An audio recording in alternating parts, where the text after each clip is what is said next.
Good morning students. मैं doctor Jyoti, assistant professor physics, government college Bundi.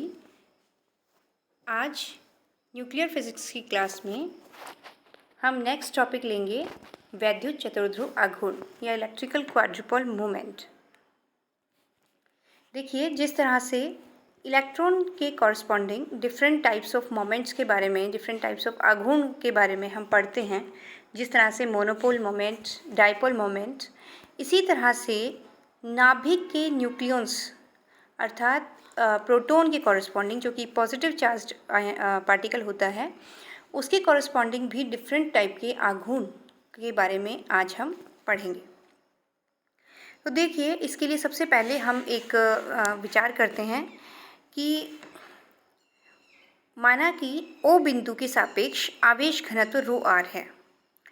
ये एक नाभिक का रफली स्ट्रक्चर है जिसमें हमने मान लिया कि O बिंदु इसका ओरिजिन है, केंद्र है, और O बिंदु के सापेक्ष जो आवेश का वितरण है r दूरी के साथ, वो रो आर है।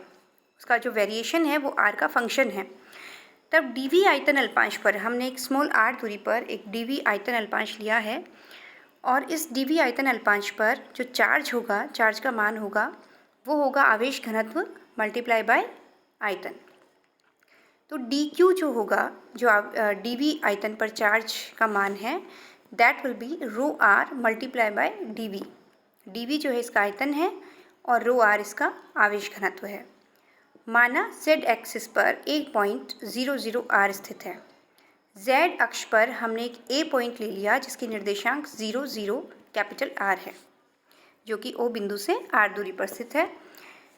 इसकी अल्पांश dv से दूरी स्मॉल a है, स्मॉल a वेक्टर है dv से a बिंदु की दूरी। तब इस अल्पांश आवेश के कारण बिंदु a पर विद्युत विभव कितना होगा? हम जानते हैं कि विद्युत विभव का फॉर्मूला होता है KQ upon R। K 1/4 pi epsilon, Q हो गया जिस आयतन की वजह से, जिस आवेश की वजह से हम उस पर विभव निकालना चाह रहे हैं, उस आवेश का मान, बटा उस आवेश से उस बिंदु की दूरी। तो हम dv आयतन के ऊपर जो आवेश स्थित है, उस आवेश की वजह से पॉइंट A के ऊपर विभव की वैल्यू निकालना चाह रहे हैं। तो इसका मान हो जाएगा 1/4 पाई एप्सिलॉन मल्टीप्लाई बाई इसका आवेश dq और बटा इससे दूरी। तो दूरी कितनी है ये बिंदु की? A। यहाँ पर dq का हमने मान रख दिया रो आर dv। इक्वेशन नंबर 1 हमने इसको दे दिया। यहाँ पर जो एप्सिलॉन है वो माध्यम की विद्युतशीलता है। नाभिक के संपूर्ण आवेश के कारण बिंदु A पर कुल विभव। देखिए, ये जो विभव हमने इक्वेशन 1 में निकाला है, यह विभव केवल dq आवेश के कारण है। एक dv आयतन अल्पांश पर स्थित आवेश dq की वजह से बिंदु A पर विभव का मान है। लेकिन अब हमें पूरे जो संपूर्ण नाभिक में जो आवेश है, संपूर्ण नाभिक के आवेश की वजह से बिंदु A पर विभव निकालना है, इसलिए हम इक्वेशन 1 को इंटीग्रेट कर देंगे। तो देखिए, टोटल जो फाई होगा that will be integration of d phi. इसका मान हम रख देंगे 1/4 पाई एप्सिलॉन को बाहर ले लेंगे, then integration rho r dv upon A। This is equation number 2, हमने इसको नाम दे दिया। अब हमें A का मान निकालना है कि A की वैल्यू r, स्मॉल r और कैपिटल R की टर्म्स में क्या होगी। तो देखिए, डायग्राम से ट्राइंगल, वेक्टर ट्राइंगल लो से जो A वेक्टर होगा that will be capital R minus small r। तो A का मैग्नीट्यूड हम देंगे under the root r² plus r small r² minus 2r cos theta.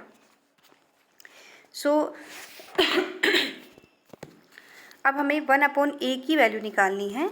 तो देखिए, 1/A हो जाएगा 1/R, हमने कॉमन ले लिया, 1 plus r² upon capital R² minus 2r upon r cos theta power minus half. इसको हम बाइनोमियल थ्योरम से, द्विपद प्रसार थ्योरम से इसको प्रसार कर देंगे। तो 1/R यहाँ पर जो फॉर्मूला होता है दैट इज़ 1 माइनस 1/2 x, और x की वैल्यू यहाँ पर क्या है? r² upon capital R² minus 2r upon r cos theta. तो इसे 1 प्लस x हम मान सकते हैं, और 1 प्लस x को की पावर माइनस हाफ है, तो हम इसे प्रसारित कर देंगे। तो 1 माइनस, एक बार घात आ जाएगी इसकी, तो माइनस हाफ है, तो 1 माइनस हाफ ब्रैकेट में जो क्वांटिटी है, then minus half into minus half minus 1/2 होता है। तो यहाँ पर ये माइनस माइनस प्लस हो जाएगा, सो दैट इज़ +3/8 और x का स्क्वायर, तो ये जो ब्रैकेट की क्वांटिटी है इसका स्क्वायर हम कर देंगे and so on. Since we know कि कैपिटल R जो है, ये जो कैपिटल R हमने पॉइंट A लिया है, ये इस स्मॉल r की कंपैरिजन में बहुत ज़्यादा है, बहुत बड़ा है। तो यहाँ पर जो अन्य पद होंगे उनको एक बार के लिए हम नेगलेक्ट कर सकते हैं। तो 1/r, देन हम इसे ओपन कर लेंगे।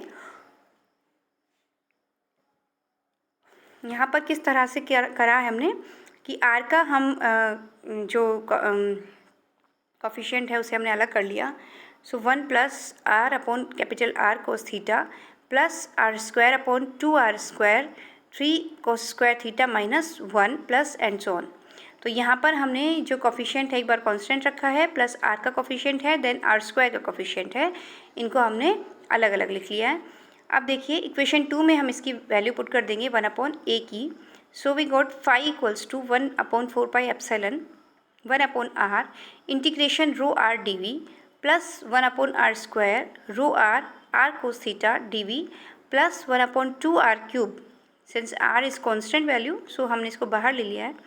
एंड r जो स्मॉल r है दैट इज़ वेरिएंट, क्योंकि रो जो है चार्ज डेंसिटी वो इसका एक फंक्शन है, r यहाँ पर वेरिएबल है, सो हमने इसको इंटीग्रेशन के अंदर ही रखा है। तो 1/2r³ integration ρr r², 3 cos² theta -1 into dv plus and so on. तो इस तरह चलता रहेगा, या फिर हम इसे यहाँ पर स्टॉप भी कर सकते हैं, बिकॉज r जो है capital R is very very greater than from small r है, और कैपिटल R नीचे आ रहा है डिनोमिनेटर में, तो इसकी वैल्यू और भी बहुत कम हो जाएगी, तो हम आगे की टर्म्स को नेगलेक्ट कर सकते हैं। अब देखिए यहाँ पर जो इंटीग्रेशन है, first integration that is integration ρr dv, तो इसकी जगह हम स्मॉल p0 रख देंगे, स्मॉल p0। एंड आप सब देख सकते हैं यहाँ से ρr डेंसिटी है और dv आयतन है, अल्पांश, आयतन अल्पांश है। यह उस आयतन अल्पांश के चार्ज को dq को व्यक्त कर रहा है, और dq का अगर हम पूरे नाभिक पे इंटीग्रेशन कर देते हैं तो हमें नाभिक का कुल चार्ज मिल जाएगा। तो नाभिक का कुल आवेश को ये इंटीग्रेशन व्यक्त कर रहा है, और नाभिक का कुल आवेश हम देंगे ZE से। ओके, सेकेंड इंटीग्रेशन में ρr r cos theta dv, यहाँ पर जो r cos थीटा है, ये r cos थीटा क्या है हम डायग्राम से समझते हैं।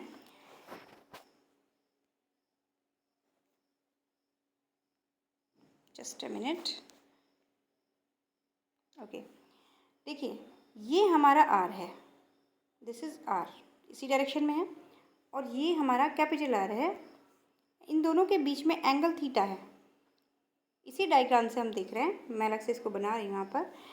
तो ये जो r है इसका जो प्रक्षेप है कैपिटल R के ऊपर, इस z एक्सिस के ऊपर, तो z एक्सिस के ऊपर इसका जो प्रक्षेप होगा that is r cos theta.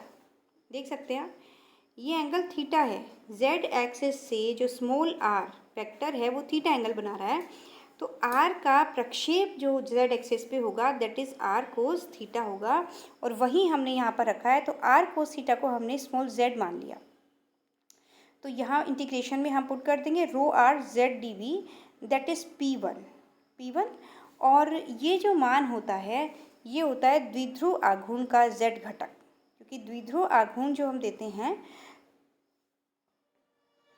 That is QD cos theta upon r², हम जानते हैं QD cos theta upon r² से देते हैं। तो देखिए r² हमारा यहाँ फॉर्मूले में है, देखिए ये r² है, and this is ρr into dv, ρr into dv हमारा चार्ज हो गया, तो ये हो गया हमारा Q upon r², and D cos theta is r cos theta, D cos theta का मतलब r cos थीटा। तो ये हमारा द्विध्रुव आघूर्ण का z घटक, क्योंकि हमने ये प्रक्षेप z एक्सिस पर लिया है, तो ये द्विध्रुव आघूर्ण का z घटक हमें बताएगा, इसको हमने P1 से डिनोट किया है।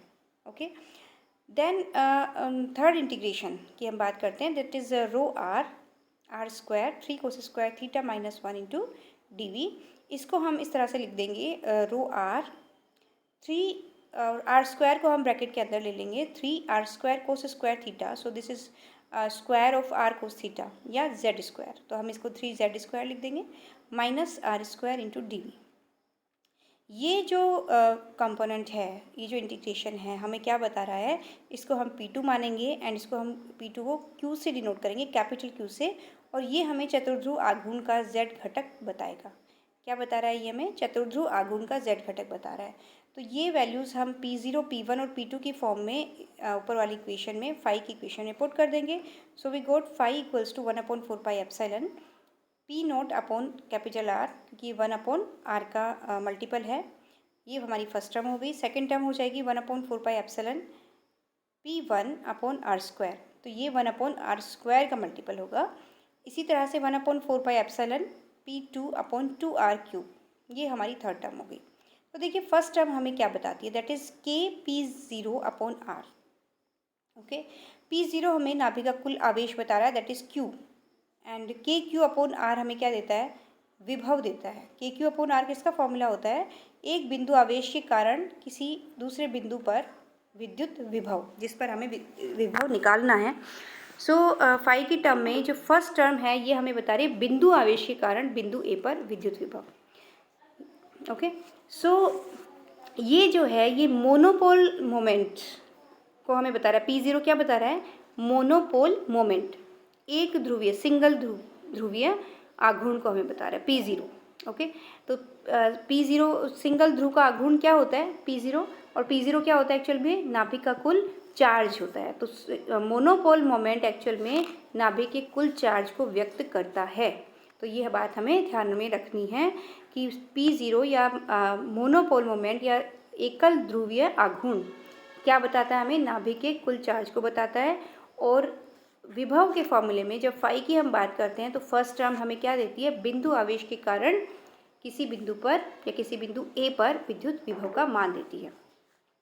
इसी तरह से यहाँ पर जो सेकेंड टर्म है that is P1, K P1 upon R square, and what is P1 here, P1 equals to Q D cos theta. Okay, Q D cos theta की टर्म में है, डी की जगह यहाँ पर स्मॉल r है, confuse नहीं होना। That is standard formula KQD upon R square, जो कि द्विध्रुव आघूर्ण की वजह से विभव का मान बताता है हमें। और यहाँ पर जो P1 है that has the value R cos theta into Q, total charge of nucleus.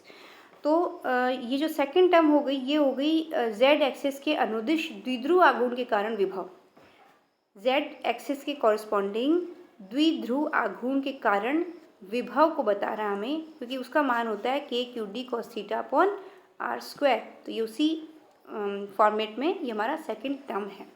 इसी तरह से थर्ड टर्म जो हमें बता रहा है दैट इज Z एक्सिस के अनुदिश चतुर्ध्रुव आघूर्ण के कारण विभव, क्योंकि यहाँ पर जो P2 है, P2 हमारा क्या है, चतुर्ध्रुव आघूर्ण का Z घटक है। तो इसकी वजह से जो आघूर्ण होगा वो हमें थर्ड टर्म दे रही है। ओके, तो P0 हमारा मोनोपोल मोमेंट हो गया नाभिक का, P1 नाभिक का डाइपोल मोमेंट हो गया, और इसी तरह से P2 नाभिक का चतुर्ध्रुव आघूर्ण हो गया। तो ये तीन आघूर्ण की बात हमने करी है। आगे की बात हमने इसलिए छोड़ दी क्योंकि वहाँ पर R की बड़ी टर्म आएगी, क्योंकि R स्क्वायर तक हम यहाँ पर निकाल चुके हैं, R क्यूब की टर्म आएगी, और R capital R is very very greater than from small r है, और डिनोमिनेटर में आ रहा है, इसलिए हम उसे नेग्लेक्ट कर देंगे। ओके, अब देखिए हम सिर्फ किस पे कंसंट्रेट करेंगे यहाँ पर, नाभिक के चतुर्ध्रुव आघूर्ण पर, क्वाड्रुपुल मोमेंट पर। तो नाभिकीय विद्युत द्विध्रुव सभी नाभिकों की मूल अवस्था और अनअभ्रष्ट उत्तेजित अवस्थाओं के लिए शून्य होता है, and that is very important बात है ये कि विद्युत द्विध्रुव आघूर्ण जो होगा सभी नाभिकों के लिए, सभी नाभिकों की मूलभूत अवस्थाओं में, और अनअपभ्रष्ट मतलब क्या होता है, जो आगे विभाजित नहीं हो सकती हैं।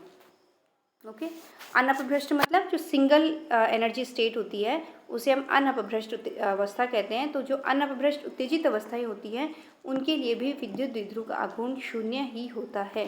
तो नाभिक के लिए जो आघूर्ण में मेन इसका कंट्रीब्यूशन होता है वो नाभिकीय चतुर्ध्रुव आघूर्ण की वजह से ही माना जा सकता है। तो इसका हम मान निकालते हैं। एक रो r आवेश घनत्व वाले नाभिक का चतुर्ध्रुव आघूर्ण कैपिटल Q का मान हमने निकाल लिया, rho r 3z² - r² dv, where z equals to r cos theta. ठीक है, ये जो r वेक्टर है इसका z अक्ष पर घटक है। ठीक है, यहाँ मैंने डायग्राम से भी इसको रिप्रेजेंट कर रखा है, जहाँ r अल्पांश आयतन dv की नाभि के केंद्र से दूरी है और z इस दूरी का z एक्सिस पर घटक हो गया। माना किसी ith प्रोटॉन के कोऑर्डिनेट्स xi yi zi हैं, क्योंकि जो चार्ज है नाभिक में वो किसकी वजह से, प्रोटॉन की वजह से, because it is a positive charge particle. ठीक है, न्यूट्रॉन तो हमारा न्यूट्रल होता है। तो प्रोटॉन के कोऑर्डिनेट्स xi yi zi हमने मान लिया, ith प्रोटॉन लिया है, तो कैपिटल Q को हम लिख सकते हैं summation i equals to 1 to z, क्योंकि हमने z प्रोटॉन माने हैं, एंड इसका चार्ज हो गया रो आर डी वी की वैल्यू होगी ई, क्योंकि ये चार्ज का मान हो गया,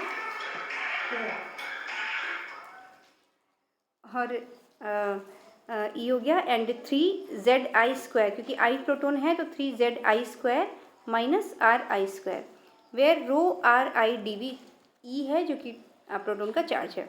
नाभिकीय चतुर्ध्रुव आघूर्ण का मान आवेश की सममिति पर निर्भर करता है, and that is very important कि नाभिकीय चतुर्ध्रुव आघूर्ण का जब आप मान निकालेंगे तो वहाँ पर नाभिकीय आवेश का वितरण जरूर देखेंगे कि वितरण जो है वो किस तरह से हो रहा है। कि वितरण का मतलब ये हो गया कि अगर नाभिक जो है, नाभिक को तो हमने गोलाकार माना है, वो तो शेप हो गई नाभिक की, लेकिन जो आवेश उसमें एग्जिस्ट कर रहा है वो किस तरह से कर रहा है। एक तो हो सकता है कि वो पूरे नाभिक में एक बिल्कुल सममित प्रकार से पाया जाए, हर जगह यूनिफॉर्म हो, हर आयतन में एक जैसा आवेश घनत्व हमें देखने को मिले। दूसरा केस हो सकता है कि नाभिक में जो आवेश है वो z अक्ष के आसपास ज़्यादा घनी हो, मतलब उसका आवेश घनत्व z अक्ष के आसपास ज़्यादा हो, अक्ष के सापेक्ष ज़्यादा फैला हुआ हो।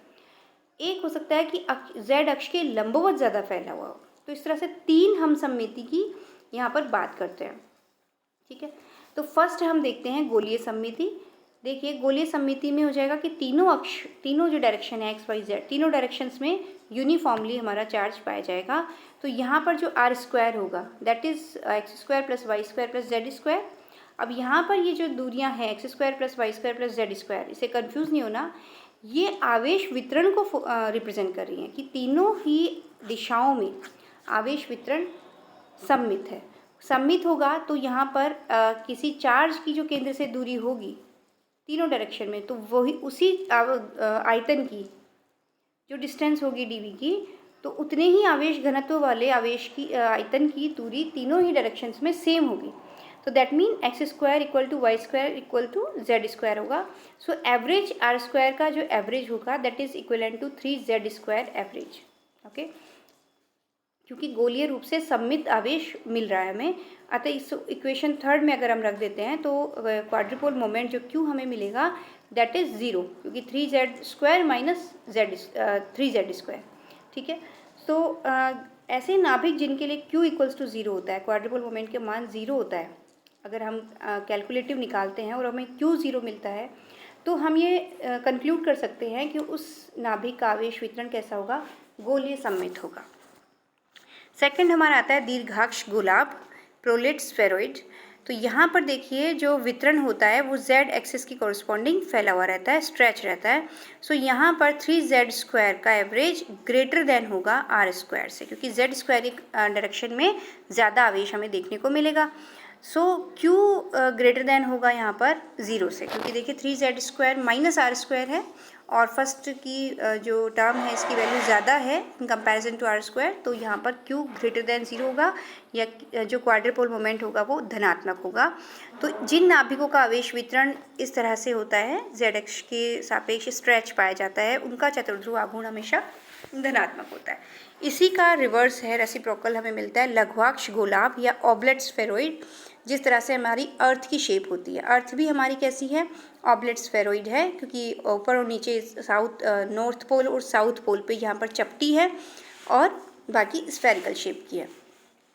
तो इस केस में आवेश वितरण z एक्सिस की लंबवत दिशा में स्ट्रेच रहता है and 3z square average is less than r square average. So Q जो होगा क्वाड्रुपोल मोमेंट वो ऋणात्मक हमें मिलेगा।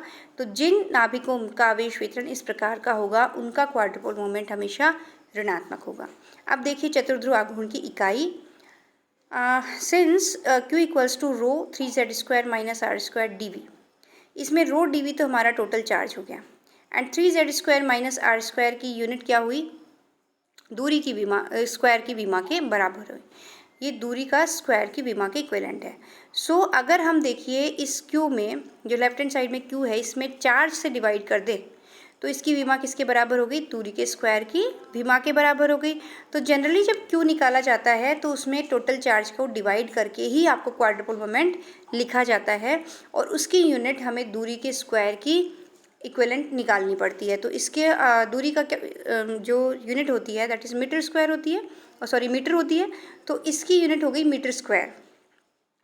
लेकिन मीटर स्क्वायर में बहुत ही जो ये है, इसके लिए स्केल बहुत बड़ा है। नाभिकीय कैलकुलेशंस के लिए मीटर स्क्वायर की जो यूनिट है वो बहुत बड़ा स्केल है, इसलिए इसको एक बहुत छोटे स्केल में मापा जाता है, दैट इज़ 1 बार्न। 1 बार्न से हम इसे डिफाइन करते हैं एंड 1 बार्न इक्विवेलेंट होता है 10⁻⁻28 मीटर स्क्वायर और सेंटीमीटर में हम देंगे -10⁻⁻24 सेंटीमीटर स्क्वायर। तो जो नाभिकीय चतुर्ध्रुव आघूर्ण है उसको बार्न में मेजर किया जाता है। बार्न जो है छोटी इकाई है दूरी की, ओके, या क्षेत्रफल की। तो इसका जो विमा होती है वो किसकी होती है, क्षेत्रफल की होती है, क्वाड्रुपल मोमेंट की, ओके।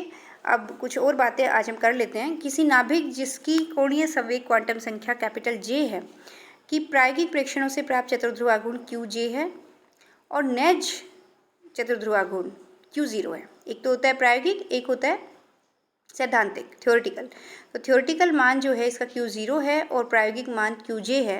तो जो इनमें रिलेशन होता है that is QJ equivalent to J-1/2 J+1 into Q0 for J equals to half. जो जिनके लिए कुल कोणीय क्वांटम संख्या हाफ होती है उनके लिए QJ की वैल्यू क्या आ जाएगी, 0 आ जाएगी, ठीक है।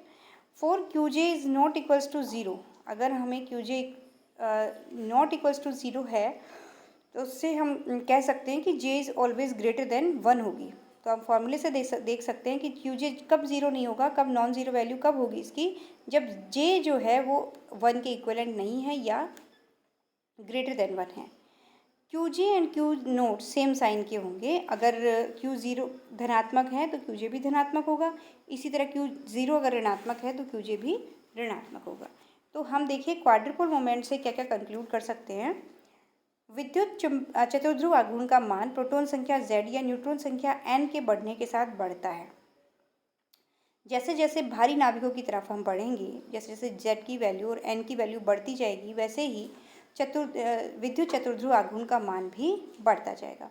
जब Z या N मैजिक नंबर्स क्या क्या हो सकते हैं, 2, 8, 20, 28, 50, 82 और 126, इन नंबर्स में से किसी नंबर का होता है Z या N, उन नाभिकों के लिए Q0 इक्वल्स टू 0 होता है। उसका जो नेज चतुर्ध्रुव आघूर्ण हमें मिलेगा वो हमेशा 0 मिलेगा। दैट इज़ इन नाभिकों के लिए आवेश वितरण कैसा हो गया, 0 कब मिलता है, गोलीय सममिति आवेश वितरण के समय।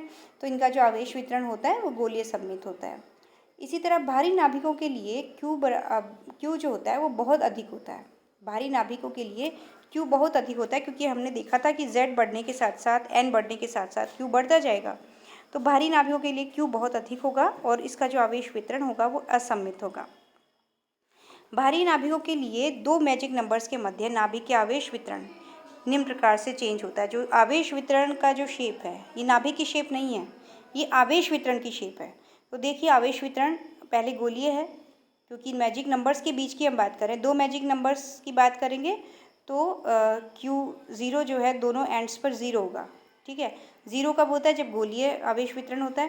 तो पहले गोलीय है, फिर वो लघुवाक्ष में चेंज हुआ, फिर वापस गोलीय बना, फिर दीर्घाक्ष में चेंज हुआ, फिर अति दीर्घाक्ष में चेंज हुआ, फिर वापस दीर्घाक्ष बना, फिर गोलीय बना। तो इस तरह 2 मैजिक नंबर्स के बीच में यह आवेश वितरण का ट्रांसफॉर्मेशन है। तो आज हमने वैद्युत चतुर्ध्रुव आघूर्ण के बारे में पूरी बात कर ली है। आपका वैद्युत चतुर्ध्रुव आघूर्ण का टॉपिक ख़त्म हो गया है। इसके बाद हम नाभिक की अदर कुछ प्रॉपर्टीज़ देखेंगे, जैसे पैरिटी हो गई, इस तरह से। तो नेक्स्ट में हम अगेन फर्दर जो न्यूक्लियर प्रॉपर्टीज़ हैं उनके बारे में पढ़ेंगे। Thank you.